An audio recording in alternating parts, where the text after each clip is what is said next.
लोकाभिरामं रणरङ्गधीरं राजीवनेत्रं रघुवंशनाथं कारुण्यरूपं करुणाकरं तं श्रीरामचन्द्रं शरणं प्रपद्ये। मनोजवं मारुततुल्यवेगं जितेन्द्रियं बुद्धिमतां वरिष्ठं वातात्मजं वानरयोधमुख्यं श्रीरामदूतं शरणं प्रपद्ये। श्रीरामदूतं शरणं प्रपद्ये। श्यावर रामचंद्र भगवान की जय। उमापति महादेव की जय। पवन स्तन हनुमान की जय। श्री कृष्ण कन्हैया लाल की जय। जय जय श्री राम। सर भाइयों बहनों, आप सबका श्री रामचरित भवन के इस साप्ताहिक कार्यक्रम में बहुत बहुत स्वागत। जैसा आपको ज्ञात है, इस 2024 में हमने थोड़ा सा ऐसा मन बनाया है सबने मिलकर कि हम जो रामचरितमानस में जो स्तुतियां हैं उनका थोड़ा अध्ययन करेंगे, उनको हम सुनेंगे। तो आप सब जो बड़े अच्छे अच्छे गायक हैं, 6 जनवरी जो पहला शनिवार था इस साल का, और 20 जनवरी को भिन्न भिन्न स्तुतियों का मधुर गायन किया। आप सबका बहुत बहुत आभार, बहुत बहुत धन्यवाद। फिर ये मन बना कि इन स्तुतियों पर थोड़ी सी चर्चा करें, इनको हम समझें, इनको जानें, इनका अध्ययन करें। तो हमारे विद्वान मित्र आदरणीय श्री रामगिरीश द्विवेदी जी, जो भोपाल में है और अभी यहाँ उपस्थित हैं। भाई श्री राम मलिक जी, जो यहाँ यूएस में ही हैं, डलास में रहते हैं। सुश्री विनीता मिश्रा जी, और भाई श्री राकेश चौबे जी, जो आजकल अयोध्या कांड में पढ़ा रहे हैं। इन्होंने जो मानस में स्तुतियां हैं उनका पूरा अध्ययन किया, और उन्होंने छांट कर स्तुतियों की एक संकलन किया। उसमें 26 स्तुतियां हैं। अब ये प्रश्न ये होता है कि भाई ये कई कई जगह हमने पढ़ा है, कई लेख पढ़े हैं। रामकृष्ण द्विवेदी जी ने हमें एक लेख भी भेजा था, एक 28 स्तुतियां हैं और वो 28 नक्षत्र से उनका कोई संबंध है। तो हम उस पर नहीं गए। अब यूँ तो जो फेथफुल हैं वो तो यही कहते हैं, मानस के तो हर पंक्ति स्तुति है। मानस का तो हर शब्द मंत्र है, और वो उसके पीछे दलील यह है कि हर शब्द को करोड़ों करोड़ों बार लोगों ने बड़े भाव से, श्रद्धा से उसका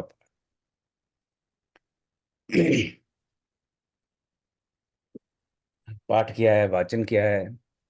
तो सिर्फ उस करोड़ों बार उसका पाठ और वाचन से हर शब्द मंत्र बन जाता है।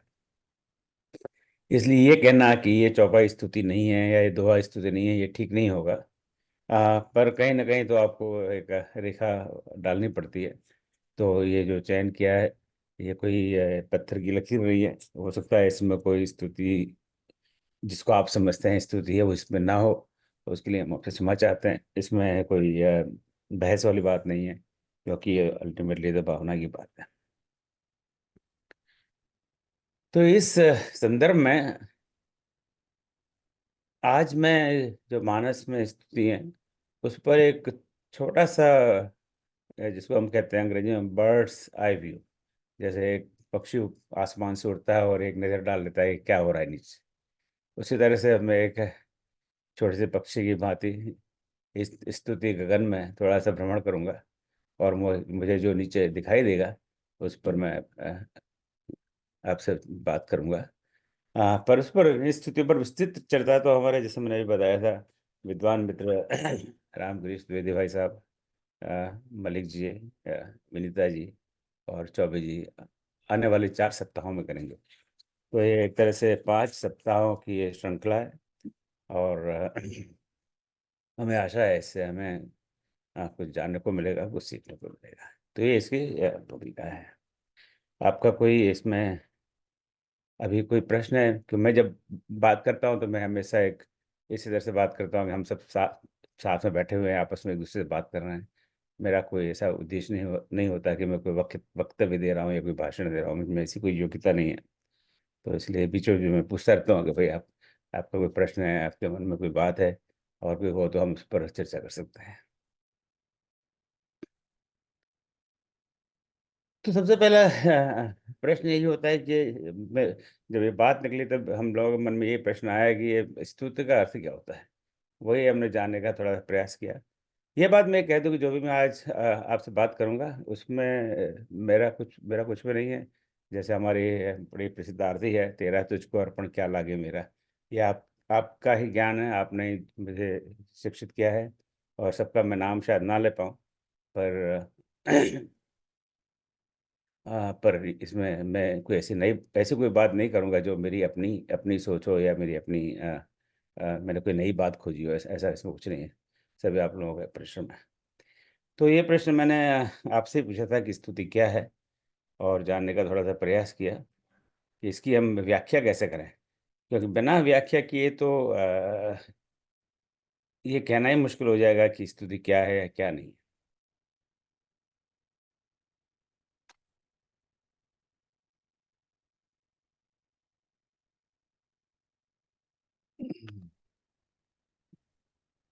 इसको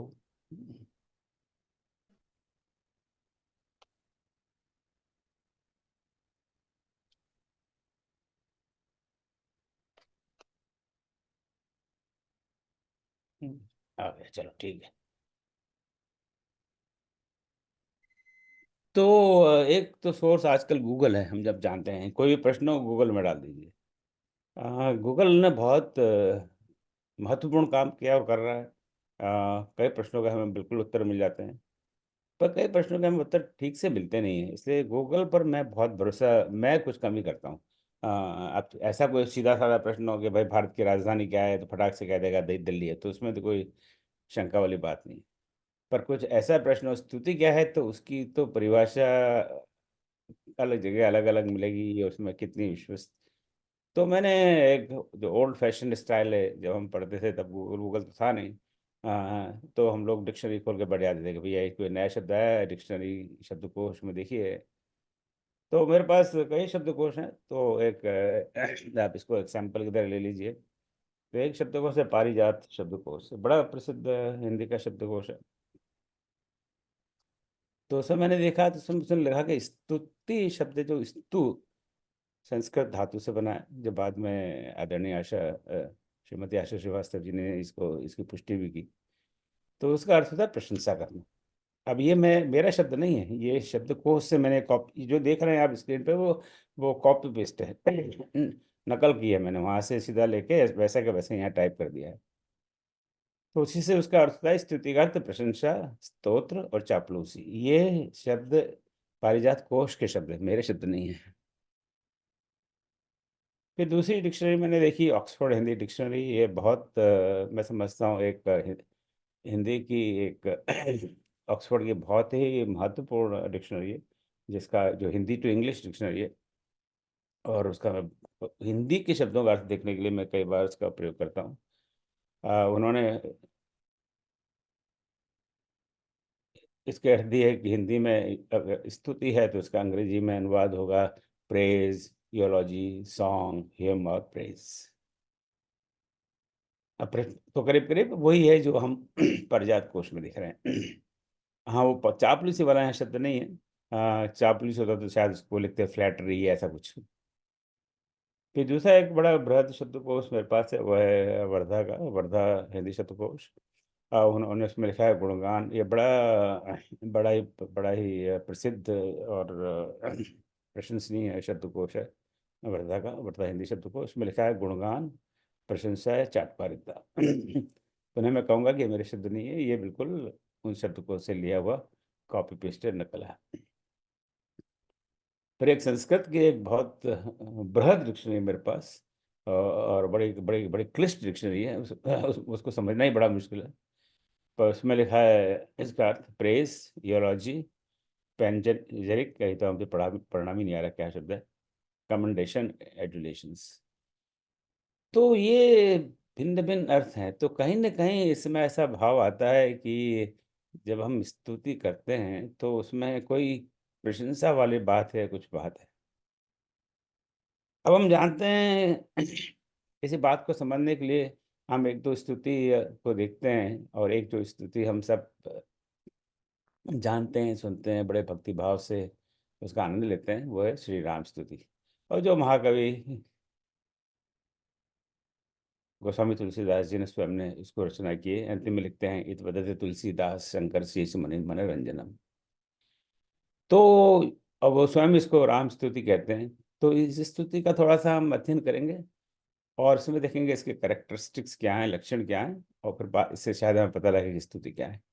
पर इतनी सुंदर स्तुति है तो इसका इसका जो सुनने में आनंद है, वो पढ़ने में आनंद नहीं। इसलिए इसको हम सुनते हैं ज़रा बिल्कुल अ, मधुर कंठ से, श्रीमती श्री आशा श्रीवास्तव जी से। तो आपको मैं आमंत्रित करता हूँ, आशा आशा जी, आप इस सिलसिले का थोड़ा गायन करें और हम बिल्कुल ले चलें, राम में कर दें, ताकि आगे फिर और कुछ सुनने का मन ही ना रहे। जय श्री अरे राम। धन्यवाद भाई साहब। आज कुछ हमको भी खांसी वासी हो रही है, पता नहीं कैसे। तो हो सकता है कि कुछ बहुत अच्छे स्वर ना लगे, पर फिर भी प्रयास करते हैं। राम जी कृपा हो जाएगी तो हो ही जाएगा।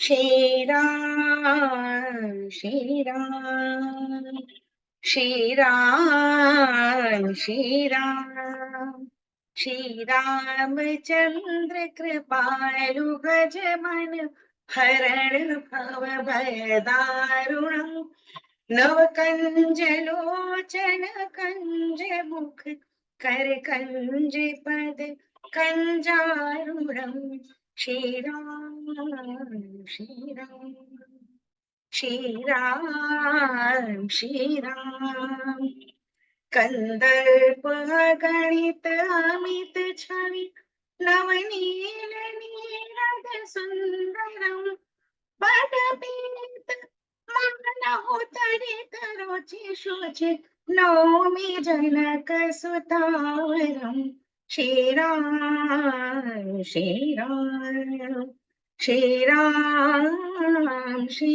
राम भजो दीन बंधु दीनेश दानव दैत्य वंशनि कंदन रघुनंदन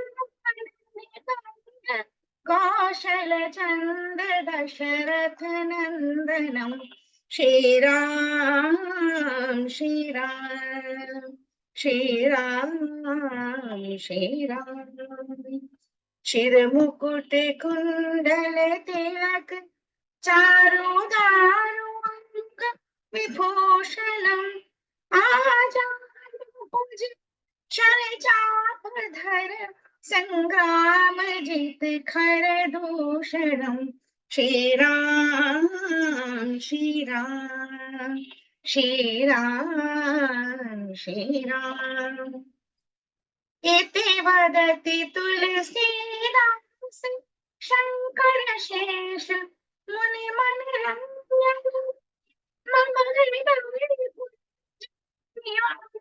गुरु कामादि खलदल गंधनम श्री राम श्री राम श्री राम श्री राम मन जाहि राख्यो रंग नहीं सोबर सहज सुंदर सावरो करुणा निधान सुजान शील स्नेह जानत रावरो श्री राम श्री राम श्री राम श्री राम यही भांति गौरिया शीस सुन सिया सहित यह हर्षित तुलसी भवानी पोढ़ी पुनि पुनि मुदित मन मंदिर चली श्री राम श्री राम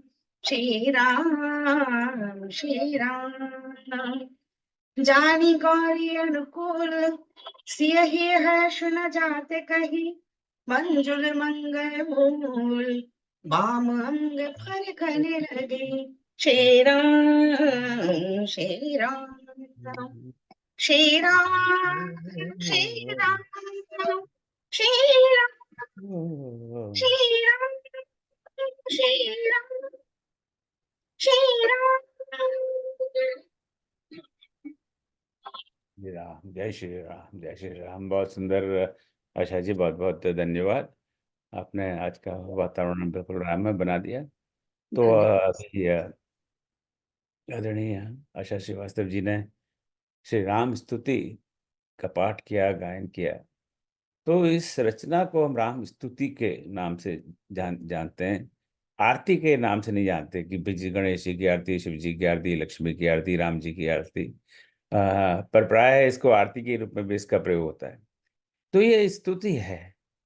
अब इस स्तुति का थोड़ा सा हम अध्ययन करें। इसमें 5 श्लोक हैं और बाकी बाद में कुछ चौपाइयाँ, जो सोरठा पढ़ा जाता है, वो तो रामचरितमानस से, वो मैं समझता हूँ बाद में जोड़ा गया होगा। तो उसको हम इस राम स्तुति में अब फिलहाल तो शामिल नहीं कर रहे। तो इसको एक एक श्लोक को पढ़ते हैं। पहला है श्लोक, श्री रामचंद्र कृपालो भजबन हरण भव भय दारुणम न कंजलोचन कंज मुक्कर कंचपच कंजारणम। समय का ध्यान रखते हुए मैं विस्तार से इनकी व्याख्या नहीं करूंगा। अगर आपके पास, और आपके पास होनी चाहिए श्री रामचरित, जो हमारी संक्षिप्त रामायण है, तुलसीदास जी के संक्षिप्त रामायण है, तुलसी रामायण 1008 पंक्तियों में, उन पर इनका हिंदी भाषण दे दिया, वहीं से मैंने कॉपी पेस्ट किया हुआ है। तो अगर इन इन पंक्तियों को पढ़ते हैं तो तुलसीदास जी क्या कहते हैं कि वो, एक तो राम जी के बारे में कहते हैं वो क्या करते हैं, कि वो क्या करते हैं, हरण भव भय दारुणम, वो कुछ करते हैं, करता है, कि वो जो जो हरण करते हैं, किस चीज का हरण करते हैं, जो दारुण भय, भव भय, भय इतना जो है दारुण भय, भव का भय, जन्म, भव का मतलब जन्म मरण के चक्कर में हम लोग पड़े हुए हैं। अभी मनुष्य का जन्म है, अगला जन्म कुत्ते का हो, बिल्ली का हो, पता नहीं, उसके बाद में मच्छर का हो, सांप का हो, अजगर का हो, कुछ पता नहीं।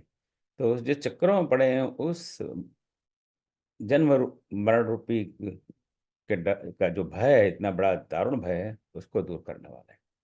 तो स्तुति में एक बात है कि जिसकी हम स्तुति कर रहे हैं वो क्या करते हैं, उस पर कुछ कुछ न कुछ प्रकाश डाला गया है। फिर इस श्लोक की दूसरी पंक्ति में वे उनके सौंदर्य की बात करते हैं। नवकंज लोचन, उनके नेत्र कैसे, नवकंज मुख, उनका मुख कैसा है,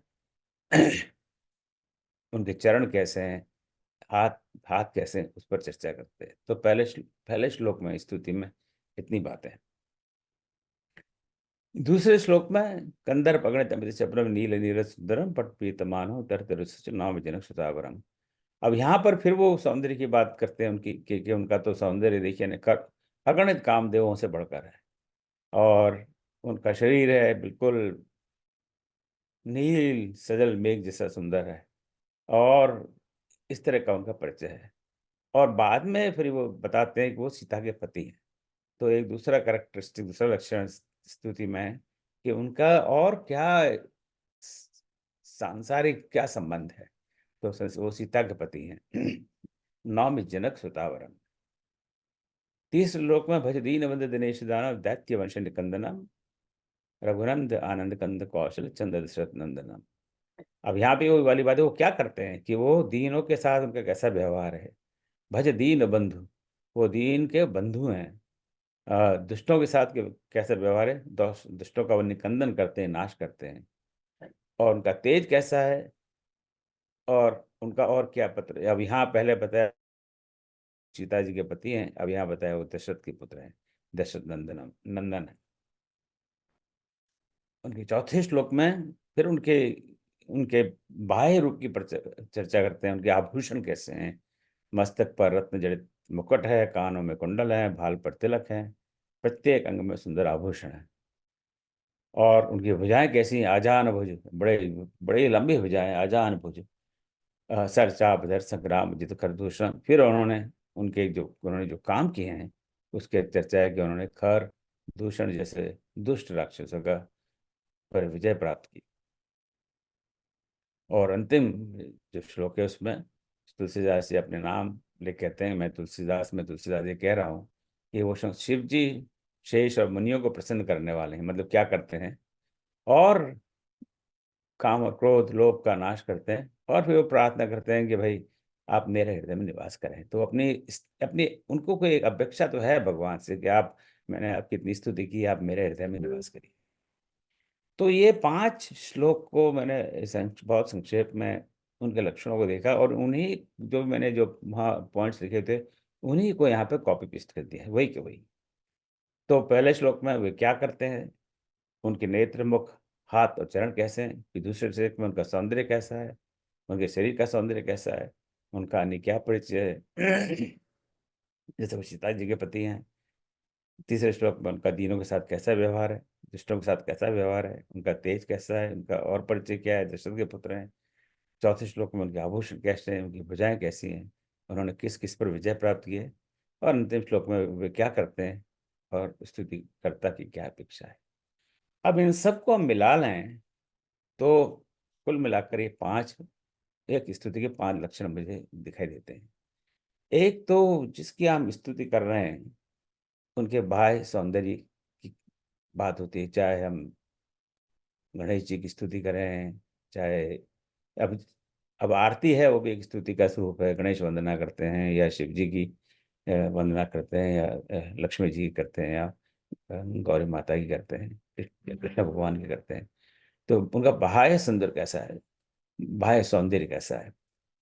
दूसरी बात, सिर्फ बाह्य सौंदर्य से काम नहीं चलेगा, कि उनके कर्म कैसे हैं, उनके गुण क्या हैं, उन्होंने क्या क्या कैसा काम किया है कि जिसकी वजह से हम उनकी स्तुति कर रहे हैं। उनके गुण क्या हैं, उनके गुणों का बखान हम करते हैं, उनके गुणों का वर्णन करते हैं, उनके कर्मों का वर्णन करते हैं, उनका लौकिक और अलौकिक परिचय देते हैं। लौकिक परिचय, वो सीता जी के पति हैं, दशरथ के पुत्र हैं, आदि आदि, या उन्होंने भरत के भाई हैं, या देवकी के पुत्र हैं, या नंद बाबा के पुत्र हैं। इस तरह से उनका लौकिक परिचय है, और अलौकिक परिचय उनका, पर उनकी क्या क्या उपलब्धियां हैं, और अंत में स्तुति करता की अपेक्षा है। तो अगर एक एक अब हम एक स्तुति से जनरलाइज नहीं कर सकते कि स्तुति क्या है, पर इससे हमें थोड़ा सा एक आभास तो होने लगता है कि हम शायद कोई और स्तुति का अध्ययन करें। तो मैं समझता हूँ, मैंने किया नहीं है, और मैं आपको आमंत्रित करता हूँ कि आप बाकी कोई भी स्तुति लीजिए, और कोई जरूरी नहीं है कि वो रामायण की स्तुति हो, और उसको देखिए। चाहे वो उसको हम स्तुति के मान नाम से जानते हो, या भजन के नाम से जानते हो, आरती के नाम से जानते हो, तो मैं समझता हूँ करीब करीब करीब ये लक्षण हमें शायद दिखाई देंगे। इसके अतिरिक्त कुछ आपको दिखाई दे तो आप अवश्य मुझे बाद में लिखें, मैं जानने को उत्सुक हूँ। अब तुलसीदास जी की दूसरी कृति है, उस पर मैं नहीं जाऊंगा क्योंकि समय का अभाव है। वो है हनुमान चालीसा। हनुमान चालीसा से हम सब परिचित हैं, बहुत लोगों को कंठस्थ है, बहुत लोग नियमित रोज पाठ करते हैं उसका। अब उसमें भी हनुमान जी का जब हनुमान चालीसा भी हनुमान की स्तुति, उसको हनुमान स्तुति भी कह सकते हैं। और वहाँ भी जय हनुमान ज्ञान गुण सागर से आरंभ करते हैं। तो उनके गुणों का वर्णन है, उनकी शक्ति का वर्णन है, उनका बल का वर्णन है, उनकी भक्ति का वर्णन है, और अंत में जाके कहते हैं कि भाई आप मेरे हृदय में आके बसो। तो स्तुति करता है, ये एक लक्षण है। अब मैं इस अंतिम बिंदु पर थोड़ी सी बात करना चाहता हूँ कि जब वो कहते हैं कि करताओं की कर्ता की अपेक्षा, तो यहाँ उसकी क्या अपेक्षा है। और यहाँ पर मैं वो पहली स्लाइड पे जाऊंगा जो मैंने आपसे बात की थी यहाँ पर, कि जो पारिजात कोश में एक शब्द है चापलूसी, और वर्धा हिंदी कोश में भी शब्द है चाटकारिता। तो जो ये पावर पॉइंट मैंने, जो अभी मैंने 4 मित्रों का नाम दिया, उनसे पहले इसका साझा किया था, तो कुछ मित्रों ने कहा कि आप ये शब्द निकाल दीजिए, चापलूसी चाटकारिता अच्छा नहीं लगता है। उनकी बात सही है, पर ये मेरा शब्द नहीं है, मैं नहीं निकाल सकता, क्योंकि ये तो शब्दकोश से मैंने लिया हुआ है।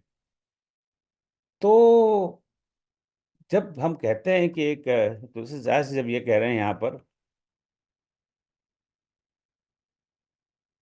कि मम हृदय कंज निवास कर, मेरे हृदय में आप आकर निवास करिए, तो क्या है वो उनकी चाटुकारिता कर रहे हैं, क्योंकि उनका एक स्वार्थ है। अब ये एक सोचने वाली बात है। अब चाटुकारिता या चापलूसी का क्या अर्थ है। मैं समझता हूँ जब चाटुकारिता या चापलूसी जब की जाती है, वो सिर्फ एक स्वार्थ के लिए की जाती है, कि उससे उसका वो क्षणिक स्वार्थ है, और उसके लिए हम किसी की चापलूसी करते हैं। वो स्वार्थ निकलने के बाद में हमें उससे कोई लेना देना नहीं है वो। और यहाँ स्तुति में वो भाव नहीं है अब ये शायद ये मेरा कहना, इस तरह का उदाहरण देना उचित नहीं होगा आज के युग में। अभी राम मंदिर बना है, इतना बड़ा उत्सव अभी चल रहा है, लाखों लोग रोज आ रहे हैं। तो उत्साह में आकर जो उसका ट्रस्ट है, उनके जो जनरल सेक्रेटरी हैं, जो भी उनकी पोजीशन हो, उन्होंने कहा कि नरेंद्र मोदी जी भगवान विष्णु के अवतार हैं। अब ये इसको क्या माना जाएगा? इसको हम चाटुकारिता माने या प्रशंसा माने या स्तुति माने या क्या माने? तो कभी भावावेश में, अब उन्होंने क्यों कहा अब हमें नहीं पता, हमें ये जब जानने की जरूरत भी नहीं है। तो हम अगर उन्होंने इसलिए कहा कि उनको इससे उनका कोई स्वार्थ है, उनको शायद भय है कि मैं ये नहीं करूं तो मेरी गद्दी चली जाएगी, हमें नहीं पता और हमें जानने की जरूरत भी नहीं है। तो अगर इस तरह का भाव है तो शायद वो स्तुति शब्द का दुरुपयोग है। पर हम जब रामचरितमानस की स्तुति की बात करते हैं तो वहां पर ये वाली बात नहीं है। वहां न चाटुकारिता की बात है, न चापलूसी की बात है। पर स्तुति करता है कि ये अपेक्षा हो सकती है, जैसे सब भक्तों की अपेक्षा है कि हे भगवान आप मेरे हृदय में वास करें। और मैं थोड़ा आगे इस बारे में और बात संक्षेप में बात करूंगा। विस्तार में तो अगले 4 सप्ताहों में मेरे मित्र लोग बात करेंगे ही। तो हम स्तुति करते हैं कि अपेक्षा को थोड़ा सा नेगेटिवली ना लें, क्योंकि इसको हमें एक पॉजिटिव देखना चाहिए कि उनकी अपेक्षा है, पर अपेक्षा स्वयं के लिए नहीं है, वो विश्व कल्याण के लिए है कि हे परमात्मा, मैं आपसे इसे प्रार्थना कर रहा हूँ, आपकी स्तुति कर रहा हूँ कि आप हमारा क्लेश हरण करिए, विश्व का क्लेश हरण करिए, नैया पार लगाइए। इतना बड़ा कोरोना फैला हुआ है। अब प्रभु की कृपा से देखिए ना, सबने स्तुति की तो हम उसको कोरोना से करीब करीब मुक्त हो चुके हैं। तो ये थोड़ा सा भाव है, तो इस से मैंने थोड़ा सा ये बताने का प्रयास किया है कि स्तुति क्या है, स्तुति के लक्षण क्या हैं, और उसी मापदंड पर हमें चयन करना चाहिए कि स्तुति हम किस पंक्ति को, किस रचना को हम स्तुति कहें। अब मैं बढ़ता हूँ आगे, मानस में स्तुति जो मुख्य विषय है। अब आप देखेंगे ये बहुत पापा को पता नहीं पूरा दिख रहा है कि नहीं दिख रहा। कुल हमने 26 स्तुतियों का चयन किया हुआ है, और जिनकी चर्चा विस्तार से चर्चा अगले 4 सप्ताह में होगी। तो बालकांड में छह स्तुतियाँ हैं, और इनका रेफरेंस है। पहली स्तुति है 1.186 x 1 to 1.186 x 6। इसका मतलब हुआ कि दोहा 185 के और दोहा 186 के बीच की जो 16 पंक्तियां हैं, वो 16 पंक्तियां हैं। जय जय सुरनायक जन सुखदायक प्रणत पाल भगवंता। तो जब जो सारे देवता लोग हैं, माता पृथ्वी है, जो रावण के अत्याचार से बड़े परेशान हो जाती हैं और उसका कोई उनको उनको तोड़ नहीं निकलता, तब सब मिलकर, ब्रह्मा जी, शिव जी, सब मिलकर भगवान की स्तुति करते हैं, नारायण की स्तुति करते हैं कि आप हमारी रक्षा करें, कि हम बहुत बड़े कष्ट में हैं। तो ये पहली स्तुति है।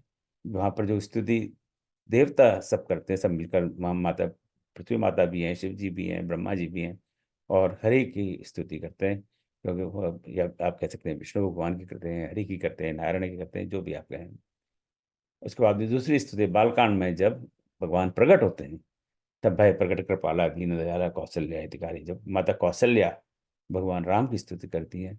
तीसरी स्तुति है जो बालकांड में ही है, जो माता अहल्या श्री राम की स्तुति करती हैं। परसत पद पावन सोकन सावन प्रकट भई तप पुंज सही। और सर से आगे हम अब इन सारी लिस्ट पर मैं भी नहीं जाऊंगा।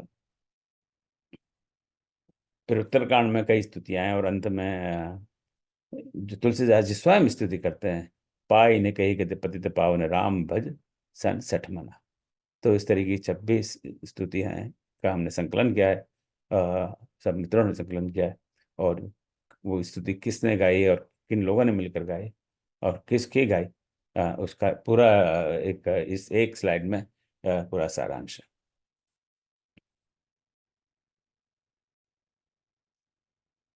अब इन 26 स्तुतियों पर मैं बहुत थोड़ी संक्षेप में बात करता हूँ, और फिर हम आगे बढ़ते हैं। तो इसमें 26 में से 22 स्तुतियां हैं वो भगवान श्री राम की हैं। और उसमें हमें आश्चर्य नहीं होना चाहिए, ये तो रामचरितमानस से तो ग्रंथ ही भगवान श्री राम का है। तो 26 में 22 बार श्री राम की स्तुति है, एक बार हरि और या नारायण या भगवान विष्णु उनकी स्तुति है जो सबसे पहली वाली स्तुति है, और बाद में शिव जी की एक बार स्तुति है, पार्वती माता की एक बार स्तुति है, और प्रयागराज की एक बार स्तुति है। इस तरह कुल मिलाकर ये 26 स्तुतियों का संकलन है।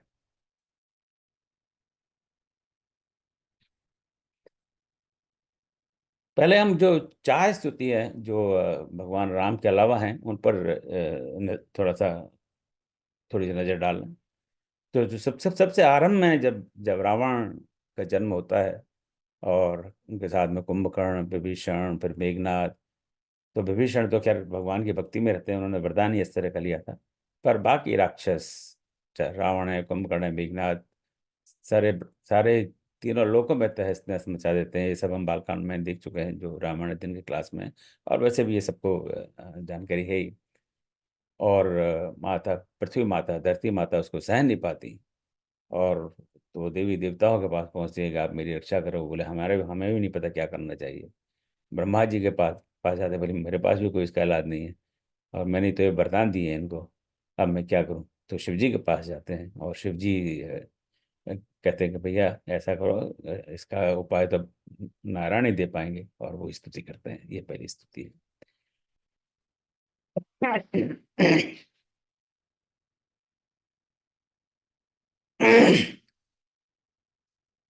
जो दूसरी स्तुति है जो श्री राम के अलावा है, वो माता पार्वती की है, जो सीता जी पुष्प वाटिका में करती हैं। आप सब जानते ही हैं उसका एक अंश अभी अ, आशा जी ने पढ़ा था, जब माता गौरी के पास जाती है और उनसे वो स्तुति करती है। और तीसरी है प्रयागराज की स्तुति, भरत जी द्वारा करते हैं। जब अयोध्या कांड में जब वो अयोध्या से निकल कर भगवान राम को मिलने आते हैं, तो रास्ते में प्रयागराज में प्रयागराज की स्तुति करते हैं। और चौथी जो स्तुति है वो उत्तरकांड में, जो शिव जी काकभूषण जी के गुरु द्वारा की जाती है, ये शिव जी की स्तुति। तो ये चार स्तुतियां हैं जो अ, श्री राम जी के अलावा अन्य अन्य लोगों की है। अब मैं राम स्तुति पे आता हूँ कि राम स्तुति कुल 22 राम स्तुति हैं। अब वो किस कॉन्टेक्स्ट में कब की गई है उस पर थोड़ी सी संक्षेप में चर्चा करूंगा। मैं विस्तार में बिल्कुल नहीं जाऊंगा, क्योंकि इस पर चर्चा बाद में अगले सप्ताह से विस्तार में चर्चा हमारे मित्रगण करेंगे। तो जो स्तुति करने वाले हैं वो कौन है? ये स्तुति तो राम की है। तो दो स्तुतियां हैं, वो उनके स्वयं के परिवार जन करते हैं। तो पहली स्तुति जब भगवान श्री राम प्रकट होते हैं, तब माता कौशल्या स्वयं को करती हैं। जब एक प्रकट कपाला दीन दयाला कौशल्या हितकारी, तो दोनों हाथ जोड़कर, और वो तो जब प्रकट होते हैं तो वो तो बिल्कुल भगवान के अवतार में चतुर्भुज रूप में प्रकट होते हैं। तब माता उनको उनकी स्तुति करते हैं, जो वो पहली स्तुति है भगवान श्री राम की। और फिर से ये तो बहुत जग प्रसिद्ध स्तुति है, हम सबको पता है। पर शायद इसके बारे में हम हमारा ध्यान कम गया हो कि सीता और राम के विवाह के पश्चात महाराज जनक स्वयं श्री राम की स्तुति करते हैं। तो परिवार की, उनके स्वयं के परिवार के जनों द्वारा दो स्तुतियां हैं। फिर रामचरितमानस में, रामायण में श्री राम के बहुत सारे भक्तों का उल्लेख है। और वो भक्तों को जब जब समय मिलता है, जब जब उचित अवसर आता है, तो श्री राम की स्तुति करते हैं। बालकांड में अहल्या जब उनका उद्धार होता है, तब वो भगवान श्री राम की स्तुति करती हैं। फिर अरण्य कांड में जब जटायु मृत्युशैया पर हैं, रावण ने उन्होंने आहत कर दिया है, तब भगवान श्री राम आते हैं और उनको अपने हाथों से स्पर्श करते हैं और कहते हैं कि भाई मैं तुम्हें दूसरा जीवन दे दूं। पर वो क्या यार, अब इतनी बढ़िया अंतिम गति किसको मिलेगी। और वो जटायु महाराज श्री राम की स्तुति करते हैं। यहाँ तक कि बाली, जिसको एक तरह से नेगेटिव रोल में हम देखते हैं, बाली भी अपनी मृत्यु के समय भगवान श्री राम की स्तुति करता है। और उत्तरकांड में जो अयोध्या के निवासी हैं, वे आपस में चर्चा करते करते करते भगवान श्री राम की स्तुति करते हैं। और अंत में तुलसीदास जी जब समापन करते हैं रामचरितमानस का, तब वह भगवान श्री राम की स्तुति करते हैं। तो मैं कहूँगा ये उनके भक्त हैं, उन्होंने जो श्री राम की स्तुति अलग अलग जगह पर जब उचित अवसर पर की है। फिर देवताओं द्वारा, देवी देवताओं द्वारा श्री राम की कई जगह स्तुति है। जैसे भगवान परशुराम, परशुराम तो हम जानते हैं कि अवतार हैं, वो भी विष्णु के अवतार हैं, पर उनका समय पूरा हो गया। एक ऐसा संयोग है यहाँ पर कि दो अवतार एक साथ हमें दिखाई देते हैं। भगवान परशुराम भी दिखाई देते हैं और भगवान श्री राम भी दिखाई देते हैं। तो परशुराम जब धनुष भंग के बाद में आते हैं तो हम परशुराम, लक्ष्मण और राम संवाद के बारे में अच्छी तरह जानते हैं। जब उनको इस बात का आभास हो जाता है कि ये तो भगवान विष्णु के ही अवतार हैं, ये कोई एक साधारण राजकुमार नहीं है, तो उनका असली स्वरूप जानने के बाद में भगवान परशुराम श्री राम की स्तुति करते हैं। और जब रावण का वध हो जाता है और रावण का मोक्ष हो जाता है, रावण का उद्धार हो जाता है, तब सब समस्त देवगण आ जाते हैं पृथ्वी पर और श्री राम की स्तुति करते हैं। ब्रह्मा जी आते हैं उनके बाद में, वो स्तुति करते हैं। स्वयं इंद्र स्तुति करते हैं, शिव जी स्तुति करते हैं। सब अलग अलग श्री राम की स्तुति करते हैं। और शिव जी को तब भी पूरा संतोष नहीं होता। उत्तरकांड में पुनः वो आते हैं।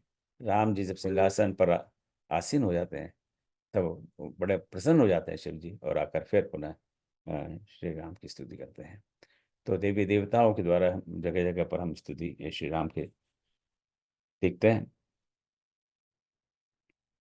और उसके बाद में ऋषि मुनियों का बड़ा उल्लेख है मानस में। हमने मानस के ऋषि मुनियों पर कई बार एक बार बड़े विस्तार से इस पटल पर चर्चा की थी। इसके सारे यूट्यूब वीडियो लिंक्स हैं, और जब आपको समय देखिए। तो मानस में राम स्तुति ऋषि मुनियों द्वारा अयोध्या कांड में सबसे पहले उनकी भेंट होती है वाल्मीकि जी। और वाल्मीकि जी तो रामायण के सबसे पहले लेखक हैं, यूँ कहना चाहिए, क्योंकि सबसे पहले महाकवि, आदि आदि कवि उनको जानते हैं, सबसे पहले कवि हैं, विश्व के सबसे पहले कवि महर्षि वाल्मीकि हैं। तो अयोध्या कांड में वे राम की स्तुति करते हैं। और अरण्य कांड में तो ऋषि ऋषि हैं, और जैसे अरण्य में प्रवेश करते हैं वहाँ पर भिन्न भिन्न ऋषियों से भेंट होती है भगवान श्री राम की। वहाँ पर अत्रि ऋषि सबसे पहले मिलते हैं अरण्य कांड में, वे उनकी स्तुति करते हैं। फिर शर्भंग ऋषि स्तुति करते हैं, सुदीक्षण ऋषि स्तुति करते हैं, और उसके बाद में अगस्त्य ऋषि स्तुति करते हैं। तो सारे इस स्तुतियों का अरण्य कांड में उल्लेख है। और जब वो सिंहासन पर बैठ जाते हैं, तो स्वयं वेद, चारों वेद आकर भगवान राम की स्तुति करते हैं, राम के सिंहासन। और वेदों को यहाँ पर मैंने ऋषि मुनियों की कैटेगरी में डाल दिया है। तो अलग से भी लिख सकते थे, पर मुझे यही शायद उचित लगा। और उसके बाद में जो सनकादिक जो ऋषि हैं, चारों अ, ऋषि हैं, वे वशिष्ठ ऋषि जो उनके गुरु हैं। देखिए, हम बोले नहीं कि वशिष्ठ जी श्री राम के गुरु हैं, वे स्वयं यहाँ पर आके स्तुति करते हैं। और अंत में नारद जी आकर उनकी स्तुति करते हैं। तो उत्तरकांड में ऋषि मुनियों द्वारा ये स्तुति है। तो ये सारी स्तुतियों का, जैसे मैंने कहा, आपको बताया कि एक विहंगावलोकन है, एक ओवरव्यू है। इनके विस्तार में मैं बिल्कुल नहीं जाना चाहता, क्योंकि इनके विस्तार में हमारे विद्वान मित्र अगले सप्ताह और अगले 4 सप्ताह में इस पर चर्चा करेंगे, आगे बढ़ेंगे। तो अब मैं कुछ देर के लिए यहाँ रुकता हूँ। अभी आपका कोई प्रश्न हो तो मैं और कोई इस विषय पर चर्चा करना चाहें तो हम बात कर सकते हैं। जय श्री राम।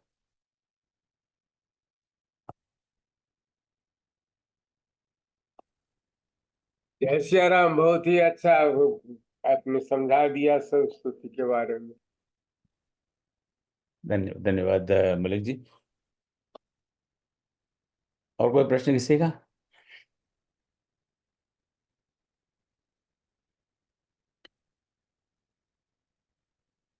तो और अन्य बातों को आरंभ करें उसके पहले मैं एक अंत में मैं अपनी एक छोटी सी स्तुति प्रस्तुत करता हूँ, जो गणेश महेश सुरेश दिनेश ब्रह्मादि देव निरंतर गावें। गणेश महेश सुरेश दिनेश ब्रह्मादि देव निरंतर गावें। मानव दानव के तर नारे, को जग में जैसे राम न भावें। मानव दानव के तर नारे, कोई जग में जिसे राम न पाऊं। राम रमापति नाम करोड़ों, राम रमापति नाम करोड़ों, कौन सके उनको गिन पावे। नाम लियो जब ही भक्तन ने, नंगे पांव प्रभु चले आवे। नाम लियो जब ही भक्तन ने, नंगे पांव प्रभु चले आवे। मुड़ चलो स्तुति करण को, आखिर एक न मुकु आवे। ओ मको राम पियारो लागे, नैया मेरी जो पार लगावे। नैया मेरी जो पार लगावे। जय श्री राम। बहुत बहुत बहुत सुंदर स्तुति बहुत भाई सुंदर साहब, बहुत बहुत सुंदर सुंदर स्तुति भाई साहब, बहुत बहुत सुंदर सुंदर, है सब भावपूर्ण, बहुत सुंदर है। बहुत भावपूर्ण है, भावपूर्ण सही बात, कविता बहुत आपकी। भावपूर्ण है। बहुत भावपूर्ण। अच्छी अच्छी स्तुति, बहुत अच्छी स्तुति। तो मैं तो आप बताइए आशा जी, जी जी सर। मैं कोई जी भाई कवि साहब। नहीं हूँ, मैं कोई लेखक नहीं हूँ। ये तो बस जो मन में शब्द स्फुरित होते हैं वही आपके सामने प्रस्तुत है। वही कविता बन जाती है ना। बहुत बहुत अच्छी तो इसको तो अभी मैं बंद कर, इसकी आवश्यकता नहीं है। स्क्रीन। हाँ, तो ये आज के जो मैंने संक्षेप में सारी स्थितियों का एक ओवरव्यू देने का थोड़ा सा प्रयास किया। तो इसमें आगे जैसे मैंने बताया था, अगले शनिवार को भाई श्री रामकृष्ण द्विवेदी जी बालकांड जैसे विषयों पर विस्तार से चर्चा करेंगे। और फिर उसके बाद वाले सप्ताह में भाई श्री राम मलिक जी अयोध्या कांड और अरण्य कांड की स्थितियों पर चर्चा करेंगे। और उसके बाद वाले सप्ताह में विनीता जी किष्किंधा कांड और लंका कांड की स्थितियों पर चर्चा करेंगे। और अंत में उत्तरकांड की स्थिति की चर्चा भाई श्री राकेश कुमार चौबे जी भोपाल से चर्चा करेंगे। तो इस पर मैं रुकता हूँ। अगर आपका कोई प्रश्न हो तो सभी हमारे विद्वान मित्र यहाँ मौजूद हैं, वे उत्तर देने में सक्षम है। तो आप अवश्य। भाई साहब, जैसे आप कह रहे थे ना कि वो 27 नक्षत्रों के हिसाब से तुलसीदास जी ने स्तुतियों की रचना की है। तो ऐसा एक पेपर था, किसी का शोध पत्र था, गूगल पे उपलब्ध था वैसे तो उसमें भी उन्होंने बड़ा विस्तार से की थी इसके इसकी व्याख्या कि 27 नक्षत्र हैं और उन नक्षत्रों के हिसाब से गोस्वामी जी ने सब किया है। अ, लेकिन वो मतलब बहुत अधिक प्रामाणिक है या नहीं, इस पे थोड़ा सा प्रश्न है मेरा नहीं कि उसमें नहीं वो पेपर मुझे आपने या किसी ने भेजा भी मैंने ही था। भेजा होगा शायद, पता नहीं। आपने भेजा मैंने होगा, विनीता जी हाँ। को भेजा था, हाँ। नहीं आपने भेजा होगा या किसी ने हम्म, भेजा था, मैंने देखा भी। हम्म, तो उसमें मेरे दो ही फंडामेंटल क्वेश्चन है। हाँ। एक क्वेश्चन ये है कि उन्होंने इस पेपर के आरंभ में स्थिति की कोई व्याख्या नहीं कि अगर आप जब तक आप व्याख्या नहीं करेंगे तो आप कैसे कहेंगे कि स्तुति एक नहीं। कुछ कुछ तो उसका एक आधार होना चाहिए। आधार होना चाहिए। अच्छा, दूसरी बात, आज 500 साल बाद हम कैसे कह सकते हैं कि तुलसीदास जी ने नक्षत्रों के ऊपर ये 27 स्तुतियां लिखी हैं। ये तो एक हमारी एक कल्पना ही, क्योंकि उसका कोई बेसिस तो है नहीं। हम कई चीजों को कहते हैं कि तुलसीदास जी ने ऐसा इसलिए कहा है इसलिए कहा, हम वो हम गैस कर सकते हैं। राइट। अब मान लीजिए कि मैं आपसे कहूँ कि इसमें से कोई मैं 9 स्थिति चुन लेता हूँ, मान लीजिए। हाँ, कि ये 9 स्तुतियां हैं, फिर मैं कहूँगी ये तो ये तुलसीदास जी ने ये 9 स्तुतियां लिखी हैं क्योंकि ये 9 ग्रह से जुड़ी हुई हैं या 9 ग्रहों से इनका संबंध है। तो ये तो एक मेरी कल्पना ही हुई ना, इसके पीछे कोई आधार नहीं है। या मैं कोई 7 स्तुतियां ले लूं। भाई 7 कांड क्यों? क्योंकि ये 7 वार से जुड़े हुए हैं, इसलिए 7 कांड है। तुलसीदास जी 7 कांड इसलिए लिखे हैं कि एक सप्ताह में 7 वार होते हैं। तो ये तो मैं इस बात को कहूँ और मेरे लंबी दाढ़ी मूछ हो और गेरुआ पहना हो और लोग बार मेरा बहुत सम्मान करते हो और ढोक देते हो, तो आप मेरी बात मान लेंगे कि अरे इतना बड़ा आदमी, इतना बड़ा ज्ञानी, इतने बड़े संत कह रहे हैं कि 7 कांड इसलिए कि वो 7 वार से जुड़े हैं, बालकांड सोमवार से जुड़ा है और वगैरह वगैरह। तो वो एक कल्पना वाली बात है। तो इस तरह तो हम किसी चीज को किसी चीज से जोड़ नहीं, सकते, वैसे कुछ शोध तो लोग बेसिस। अपने से सोच सोच से करते हैं ना, हाँ कैसे शोध करते हैं। कुछ बेसिस होना चाहिए ना। तो मुझे उस तरह का कुछ बेसिस नहीं लगा, पर मैं कोई अब उसके लेखक आज मुझे मिलने आए तो मैं उनके चरण स्पर्श करूंगा कि उन्होंने इतना बढ़िया लेख कोई लेख महिला लिखा। थी, हाँ, सहमत होने में मुझे रहा। मेघा, हाँ, तो सहमत होने में मुझे, इस तरह हम लोग बहुत ऐसी चीजों को जोड़ देते हैं सिर्फ कल्पना के आधार पर। वो मैं समझता हूँ कि ठीक है, कल्पना अपनी जगह पर। मैं कोई अभी अब आप कह रहे हैं कि 26 स्तुति, हम हमारा कोई दावा नहीं, हम तो कहते हैं हर हर हर शब्द स्तुति है। भगवान, आपको आप किस कौन से चौपा स्तुति नहीं है और कौन सा दोहा स्तुति नहीं है। तो एक अल्टीमेटली ये तो एक सब्जेक्टिव सब्जेक्टिव डिसीजन ही होगा। ओम जी, हाँ जी। वो पावर पॉइंट जरा डाल देंगे, हम लोग भी नकल हाँ कर लेंगे इसको। हाँ, बिल्कुल बिल्कुल, एब्सोल्युटली। हाँ, नहीं जो मैं उसी जो उस पर डाल देता हूँ। हाँ मेरे इसका सालों लिंक भी तो आएगा सर, है ना हाँ सर? हाँ, लिंक बिल्कुल, हाँ वीडियो लिंक रिकॉर्ड वीडियो हो रहा लिंक है। आएगा हाँ इसका, हाँ, रिकॉर्ड ही हो हाँ रहा है। हाँ, हाँ रिकॉर्ड हो रहा है। हम्म। हाँ, तो इसको बिल्कुल डाल देंगे, उसको पावर पॉइंट, और जितने भी मेरे पावर पॉइंट है वो सब पब्लिकली अवेलेबल है, तो सब सब उसका प्रयोग कर सकते हैं। और आगे हाँ, जो पहली उसको भेज नाम दीजिए मतलब कि आप अपना ओरिजिनल नाम डाल पावर सकते हैं, पॉइंट। मुझे कोई आपत्ति नहीं है उस पर नहीं आगे नहीं, जो आपको तो क्या आपत्ति। क्योंकि क्यों मेरा तो कुछ इसमें है नहीं, तो इसमें क्या है। तो ये तो हम लोग तो आप ही के छात्र हैं, तो आपको क्या आपत्ति हो सकती है। नहीं नहीं, मुझे इसलिए आपत्ति नहीं, मैं आपत्ति कर नहीं सकता। जब जब कुछ मेरा हो तो मैं कहूँ कि मेरा है, इसको आप यूज मत करो। जब मेरा है ही नहीं तो मैं कैसे कहूँगा कि आप उसको यूज नहीं कर सकते। राइट।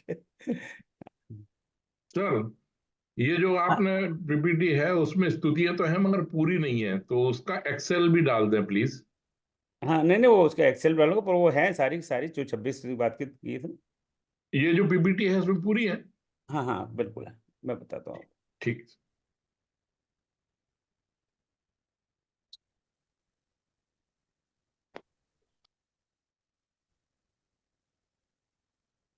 नहीं, चौबे जी के कहने का मतलब यह है कि जो स्तुति प्रारंभ जहां से हो रही है,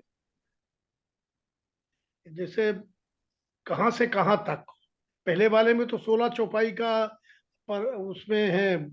अब जैसे गिरिवरराज किशोरी वाला जो है, हम्म। तो वो कहाँ तक, वो तो मन जाहिर आंचों तक भी वहां तक चला जाता है, तो हाँ तो जो वो है ना, देखिए ना, वो यहाँ से वो है कि आपको नोटेशन आपको पता ही है, 1.235.C5 से 1.23, तो ये दोहा 234 के बाद में पांचवी पंक्ति।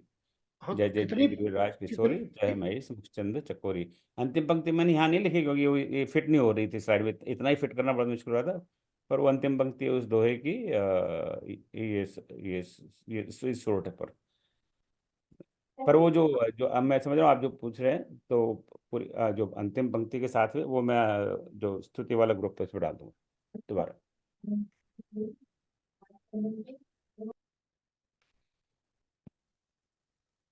आपने स्तुति के ग्रुप में जो डाला था, वो उसमें प्रथम पंक्ति भी थी और अंतिम पंक्ति भी थी, हाँ तो हाँ दोनों इस चीजें थी, हाँ कहाँ इस से स्लाइड में कहाँ तक जाना। हाँ हाँ हाँ, तो इस स्लाइड में वो सारा फिट करना मुश्किल था। अभी आप ऑलरेडी देख रहे हैं कि वो कितने बिजी स्लाइड थी कि वो एक स्लाइड में फिट कर सको।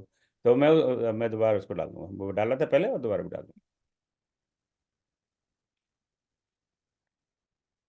और कोई प्रश्न, और कोई टिप्पणी आपकी किसी की? मैं स्तुति कर रहा हूँ आपसे कि जय आपसे सिया राम भाई साहब। जय श्री राम, जय जय सिया राम। जय श्री राम दीदी, कहिए। हाँ, ये एक पूछना है कि स्तुति तो आपकी आवाज टूट रही है आज, क्या हो रहा है? डिस्कनेक्ट हो गई क्या? लगता है डिस्कनेक्ट हो गई, उसको दोबारा जोड़ा।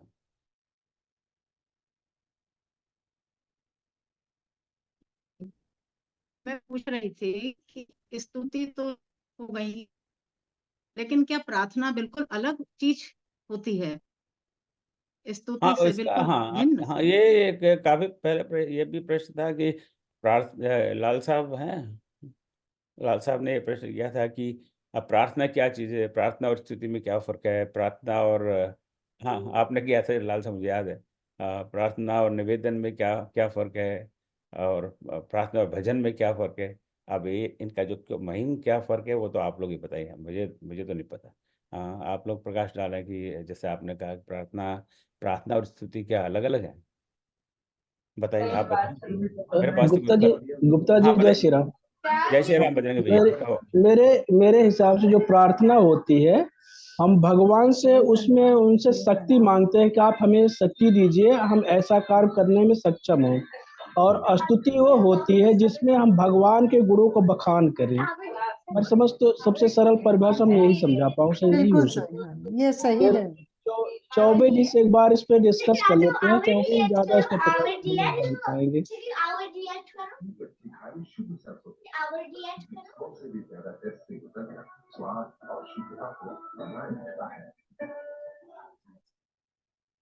तो एक ये इन्होंने फर्क बताया कि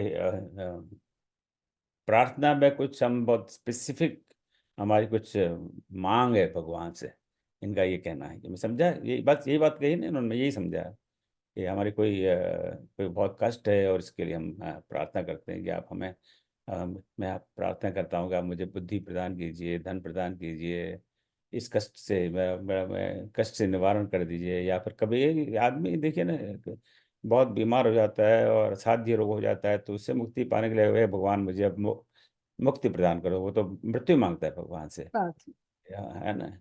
तो ये मैं अपना अनुभव बताता हूँ। हमारी ये माँ थी, वृद्धावस्था में उनका शरीर बड़ा शिथिल हो गया और वो कोमा जैसी उनकी परिस्थिति हो गई। हमें पता ही नहीं पड़ा कि वो कोमा हुआ, क्या हुआ। ना बोलती थी, न चलती थी, न खाती थी, न पीती थी, बस पड़ी रहती थी। तो जब मैंने उनकी जब अंतिम बार जब मैं उनको मिला, तो मैं हाँ एक आवाज बहुत डिस्टर्ब है। हाँ कर दिया मैंने मधु जी को। तो मैं उनके पास बैठा, उनके चरणों में बैठा। मैंने कहा, हम अपनी माँ को जीजी कहते थे, कि जीजी अब आपका समय हो गया है। और समय हमारी मेरी बेटी का विवाह हो गया था और मेरे छोटे भाई श्याम है, उनके बेटे का विवाह हो गया था। मैंने कहा, देखो बेटी का विवाह हो गया, दामाद आ गए, हमारे बेटी का विवाह हो गया, बहू आ गई, अब आपका समय हो गया है। अब आप जाइए। मैं बेटा हूँ और मेरे किस तरह ही मेरे मुंह से शब्द निकले होंगे, आप सोच लीजिए। भगवान से मैंने ये प्रार्थना की, अब इनकी आप मुक्ति ने प्रदान करा है। और उसी दिन हमें एक जगह शादी में जाना था, तो हम ट्रेन से चले गए, वहाँ पहुँचे, उसके दूसरे दिन ही मेरे पास फ़ोन आ गया कि वो नहीं रही। तो हमें कई बार भगवान से हम इस तरह की हमें प्रार्थना करनी पड़ती है कि बस अब इन्हें मुक्ति प्रदान करो, एक बहुत बड़ा कष्ट झेल रही हैं, झेल रहा है। तो शायद प्रार्थना के पीछे एक ये भाव है कि हम शायद कुछ चाहते हैं, हाँ, प्रभु से। तो क्या हम ये कह सकते हैं प्रार्थना, अर्चना, निवेदन तीनों एक ही है, स्तुति अलग है? प्रार्थना बताइए, आप यहाँ पर बड़े बड़े हिंदी के प्रार्थना, बड़े बड़े विद्वान अर्चना, हैं, भाषा के निवेदन, विद्वान हम में कुछ हैं। मांगते हैं और स्तुति में हम बखान करते हैं। प्रार्थना में तो स्वार्थ होता है। हम लोग एग्जाम के टाइम में जाते थे भगवान की प्रार्थना करने की, ठीक करा दो, 5 लड्डू भी चढ़ाऊंगा आपको। तो ये तो प्रार्थना होती है। और उसी चीज के लिए प्रार्थना पत्र देना पड़ता है, राशन कार्ड के लिए प्रार्थना पत्र हम लोग देते थे। प्रार्थना आवेदन तो पत्र मांगने की चीज है, भीख मांगना है उसमें। मतलब तीनों एक ही होगा, निवेदन, प्रार्थना और अर्चना। निवेदन जनरल रिक्वेस्ट हुआ, प्रार्थना किसी खास। निवेदन, प्रार्थना और अर्चना तीनों मांगने के लिए है। और भाई स्तुति साहब, क्या स्तुति संस्कृत का शब्द है? हाँ हाँ बिल्कुल, स्तुति निश्चित निश्चित संस्कृत का शब्द है। तो मैंने आरंभ में बताया था आपको कि स्तुत धातु है, संस्कृत की मूल धातु है स्तु, और उससे बना है शब्द स्तुति। और बहुत सारे शब्द हैं, और इसके लिए मैंने पारिजात शब्दकोश में भी देखा था, और बाद में आशा श्रीवास्तव जी ने इन्होंने इसकी पुष्टि भी की, संस्कृत के विद्वान से अभी पूछ हम कर। बताएं क्या, नहीं विद्वान तो हमने हाँ पूछा था। हाँ स्तुति हाँ में हाँ स्तु धातु जो है, स्तु धातु है, उसमें एक कृत्रिम प्रत्यय लगता है, जो हमें प्रत्यय पता नहीं था, हमने पूछा तो ये पता लगा कि कुछ धातुओं में वो उस प्रत्यय को लगा के उससे स्त्रीलिंग शब्द बनते हैं। स्तुति स्त्रीलिंग शब्द है। जैसे कि वृद्धि से कई सारे शब्द थे, गम धातु से गति, इस तरह का, तो वो संस्कृत ही शब्द है, स्तुति ही। नहीं, इससे क्षत्रिय प्रत्यय लग के स्तवन पुल्लिंग शब्द भी बन जाता है, स्तवन। उन्होंने क्षत्रिय प्रत्यय लग के तो स्तवन हो गया, वो प्रत्यय वो अलग अलग हो है। गया। ये एक और तीन लेकिन प्रत्यय है, ये एक तीन प्रत्यय है जो स्तवन भी होता है, स्तवन भी वही अर्थ स्तवन, है, तो स्तवन जो अलग स्तुति चीज है है। वही स्तवन है। और अर्चना का मैं अगर एक निवेदन करूं कि अर्चना क्रियात्मक है, अर्चना पूजा को कहते हैं, और स्तुति ये उच्चारण गायन से संबंधित है। अर्चना में कुछ क्रिया होती है, षोडशोपचार अर्चना या पंचोपचार वगैरह। अर्चना पूजा के लिए आता है, स्तुति में वाचिक पूजा है, वाचिक माने ऐसे, ये अंतर है। स्तुति एक शब्द है, हाँ, और लाल साहब के लिए ही बता रही क्षत्रिय थी। प्रत्यय लगा के तो वो करते रहते हैं वाले, वो हाँ, कंटिन्यूअस करते टेंस रहते में आता है। क्षत्रिय प्रत्यय स्तवन कंटिन्यूअस वही है, टेंस हो गया। स्तवन में क्षत्रिय प्रत्यय। स्तवन में, हाँ, स्तवन में क्षत्रिय प्रत्यय है। स्तव, आप सब स्तव में का प्रत्यय।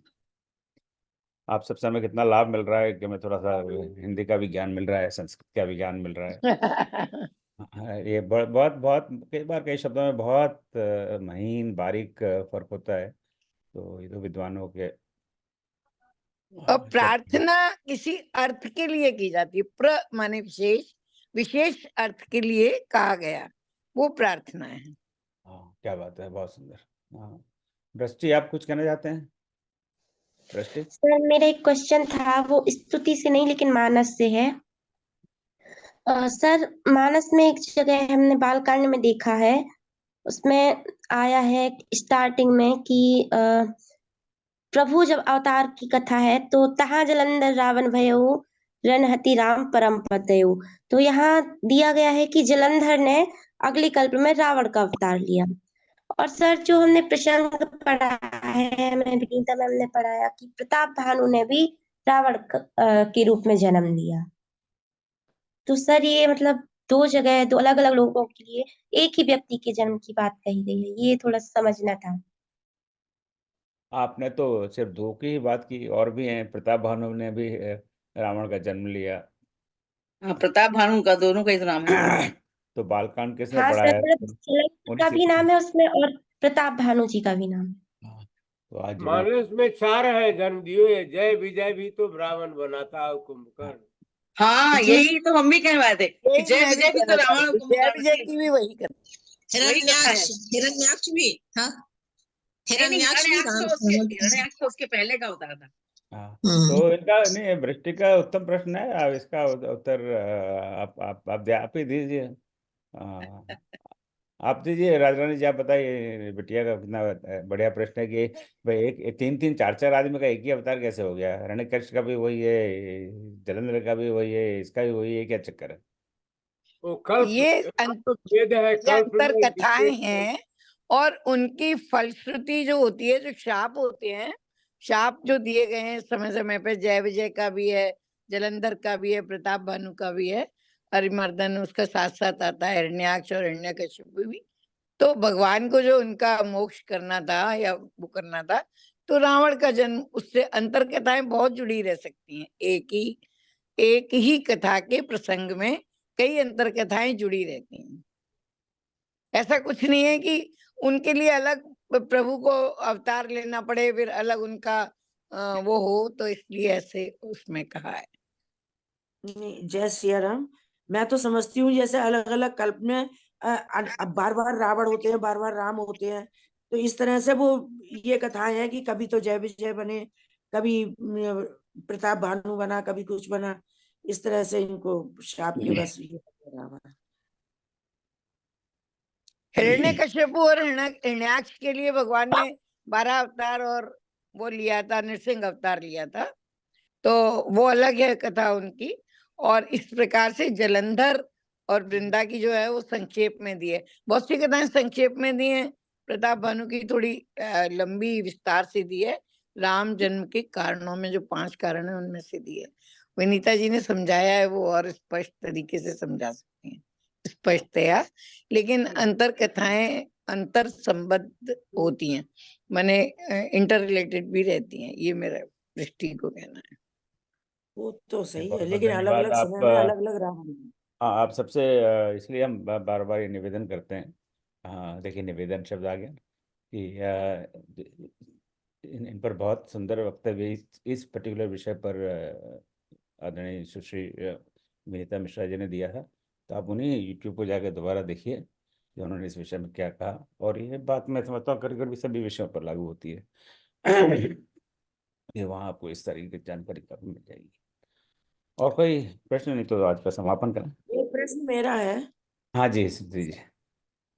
जैसे ये राम स्तुति है, श्री रामचंद्र कृपालु भजमन, इसमें मन जाहिर आचे मिलई सोबर, ये क्यों जोड़ा गया है? ये तो वो पार्वती जी का वो है, ये जोड़ा हुआ है, ये मुझे अजीब सा लगता है। हाँ नहीं, ये ये मेरा भी है साथ में। हाँ जी जी। मेरा इसमें ऐसा मानना है, और मेरे पास इसके पास कोई इसका मेरे पास प्रमाण नहीं है। मेरा ऐसा मानना है कि राम स्तुति गोस्वामी जी ने अलग लिखी, रामचरितमानस अलग लिखा, उनके समय काल में भी परिवर्तन हो सकता है, साथ में भी लिखा हो, भगवान जाने। और बाद में धीमे धीमे ये जो जो जो चुनी हुई कुछ पंक्तियां बाद में कुछ लोगों ने ऐड की हैं, शायद सौंदर्य लाने के लिए ऐड किया हो, क्यों की हो मुझे पता नहीं, पर वो इतनी ज़्यादा प्रचलन में आ गए कि हम उनको जब गाते हैं राम स्तुति तो उन पंक्तियों को जोड़ देते हैं। मैं नहीं मानता कि तुलसीदास जी ने कोई इस तरह से लिखा हो। नहीं, बाकी सब संस्कृत में है, श्लोक 5 सर है। ऐसा उसके बाद ऐसा है, में जो ये है, ये स्तुति जो है ये विनय पत्रिका की स्तुति है, रामायण की स्तुति नहीं है। और बाद में जैसे गुप्ता जी कह रहे हैं कि उसमें मिले ही सोबर सहज सुंदर सांवरो, ये बाद में लोगों ने अपने एक भावनाओं को उसमें जोड़ दिया कि ऐसा लगता है। विनय साथ में एक पत्रिका छंद परिवर्तित भी कर शायद, हाँ शायद विनय पत्रिका में ये पूरी स्तुति नहीं है जो हम लास्ट में मिलते मिले ही सोबर सहज सुंदर सांवरो, ठीक है, ये शायद विनय पत्रिका में है नहीं। मैंने शायद पढ़ा है विनय पत्रिका को 2-3 बार, लेकिन उसमें शायद पूरी है नहीं स्तुति। तो ये जो 5 श्लोक हैं वो राम स्तुति है। और बाद में वो कालांतर में किसी संत ने या किसी भक्त ने जोड़ दिया होगा, लोगों को पसंद आया हो गया, वो बात चल पड़ी। अब हम गाते हैं, आनंद आता है। अब कुछ चीजें होती हैं जुड़ती चली जाती है, जैसे विवाह के समय पंडित जी जो है जब वर वधु को आशीर्वाद देते हैं तो वहां पर भी रामायण की बहुत सी चौपाइयों से आशीर्वाद देते हैं। हाँ। तो ऐसा कहीं विवाह पद्धति में तो लिखा नहीं है, लेकिन लोग आशीर्वाद देते हैं बिल्कुल रामायण की चौपाइयों से। अच्छा, आपका अच्छा उत्तम प्रश्न है। और ये प्रश्न मन में कई बार आता है कि ये चौपाइयाँ सोरठा यहाँ कहाँ से आ गया। तो वो यही कि बाद में कभी किसी ने हाँ, जोड़ा उसके है। अंत में एक सोरठा भी है। हाँ वही ना, सोरठा अंत में सोरठा, ये तो सोरठा वो अंत में है। बाद में चल पड़ा, लोगों को जाने पसंद आ गौरी गया, अनुकूल। अनुकूल अनुकूल। ठीक है। आनंद आने लग जाता है। हम सब लोग इतना भावात्मक रूप से जुड़े हुए हैं राम और सीता से कि उनसे हाँ कुछ भी होता है, यही कारण है कि किसी ने जोड़ दिया, आप सबको अच्छा लगने लगा, सब पढ़ने लगे। बिल्कुल यही है। तो बहुत बहुत एक धन्यवाद अंतिम प्रश्न आपने। पूछूं भाई साहब, एक अंतिम प्रश्न पूछना है।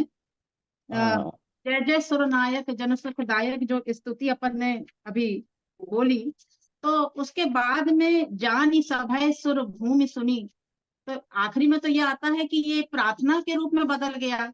हरण शोक संदेह गगन गिरा गंभीर भई, हरण शोक संदेह। तो इट मीन्स कि ये केवल ईश्वर का गुणानुवाद तो नहीं था, यहाँ भी प्रयत्नेन अर्थते, किसी प्रयत्न से अपने किसी अर्थ को पाने की जिज्ञासा से प्रार्थना ही थी ये भी। अभी तो भगवान हाँ, ने तो ये कहा कि गगन इसलिए गिरा गंभीर भई, हरण शोक संदेह। हाँ यदि इसलिए आती हम तो मैं ये कह रहा था विजय जी, कि ये अनफॉर्चुनेटली ये गणित नहीं है, या ये 0-1 नहीं है कि या ये स्थिति है और ये नहीं है, ऐसी कोई क्लियर कट डिवाइडिंग लाइन नहीं है। तो इस तरह का तो होगा। अब अभी हम अभी हिंदी का आप भी इसमें इन्वॉल्व थे शायद, लघु कथा पर हम लोगों ने कुछ काम किया है। यहाँ भाई बहुत लोग लघु कथा, तो लघु कथा की क्या परिभाषा, आप कैसे आप परिभाषित करोगे?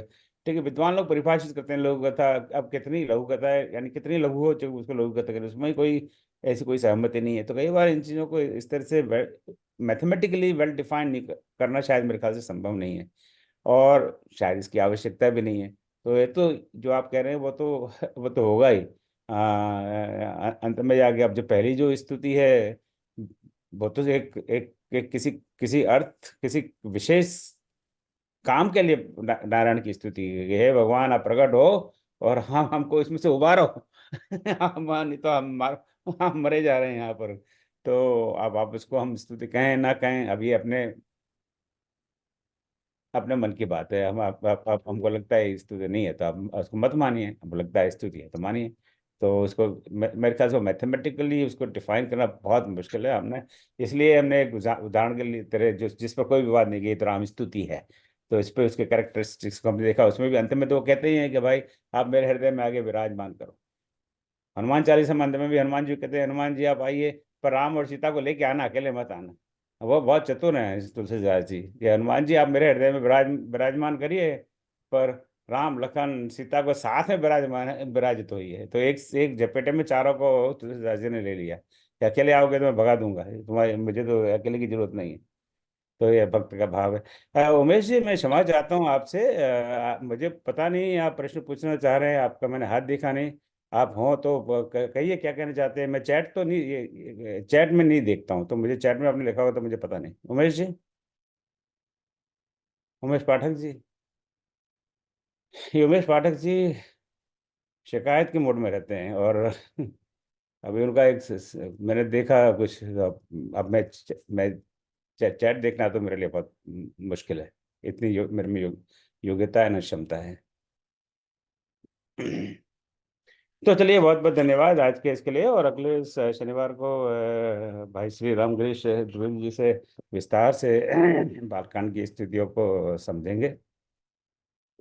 अगले सोमवार कह रहा हूँ, मंगल को जो हम तुलसी रामायण संक्षिप्त रामायण का पाठ करते हैं, उस दिन पाठ के स्थान पर हम उस दिन रामायण अधिवेशन की बात करेंगे।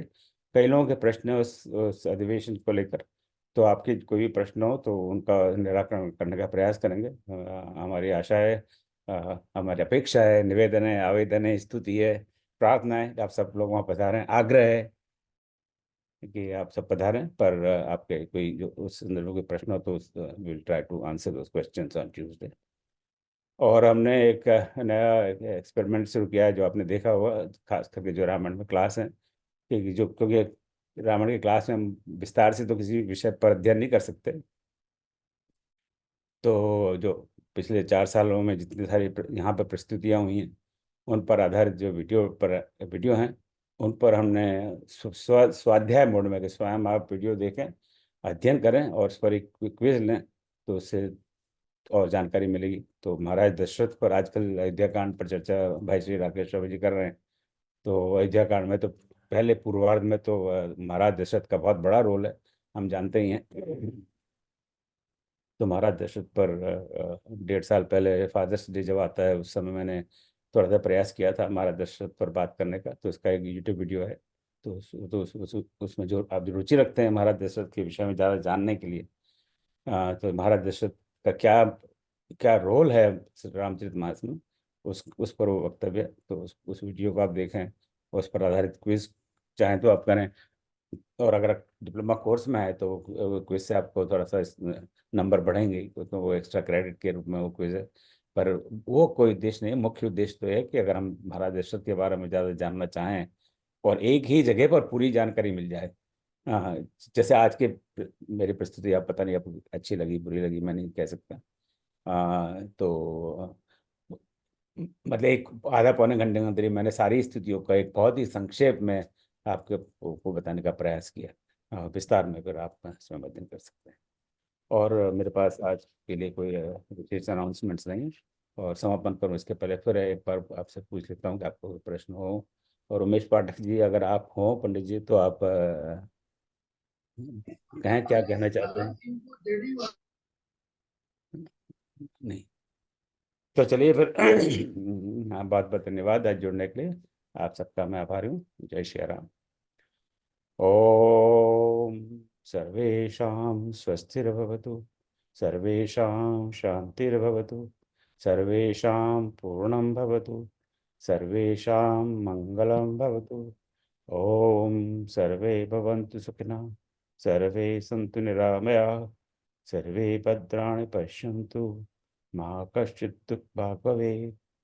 ओम असतो मा सद्गमय, तमसो मा ज्योतिर्गमय, मृत्योर्मामृतं गमय।